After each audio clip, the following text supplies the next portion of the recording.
the Muslim false god of Allah, commands Muslims to lie. They call it taqiyya. Why is that important? Because now that you have this information, number one, that's straight from the religious text of Islam, that they are allowed to participate in lying. It's called taqiyya. And if I'm mispronouncing it, oh well. We understand now what we're up against, that there is a spirit of deception that goes right along with a blessing in the religion of Islam. So they are blessed when they lie. I went ahead and looked up what this was, and this taqiyya means to lie when you're under persecution. Now, persecution could just mean someone doesn't believe what you believe, and so they're coming against your beliefs. In other words, you're not going to get elected because you believe in Sharia law. Well, then we have to lie, taqiyya. We have to take place and lie. What do you mean, Nate? How is that practically going to happen? Do you really think that they're going to start implementing these policies? Absolutely. We're seeing Sharia cities pop up in Texas, of all places, and all across America.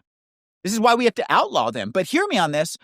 We now have to apply it to the public policy positions of the elected Muslims that we see. So when you look at a Muslim who is currently elected in the United States of America, Ilhan Omar is a great example.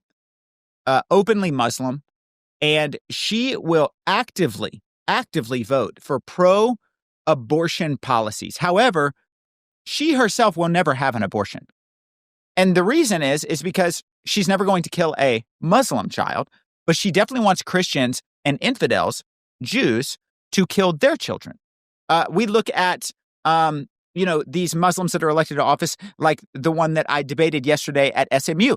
And we see this, and it's so interesting. They will continuously advocate for social welfare programs that take away from the taxpayer and replace God with government and local church with government. And you wonder, it's like, what? Okay, are you advocating for Muslims to take part in these programs? Of course not.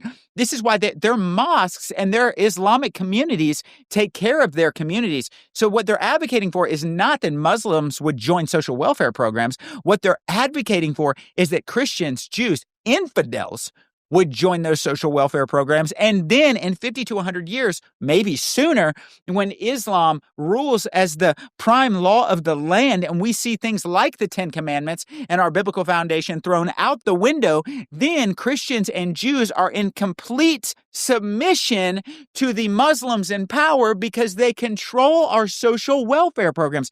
People, it's not a conspiracy theory. I'm trying to expose the evil and the darkness that is surrounding this.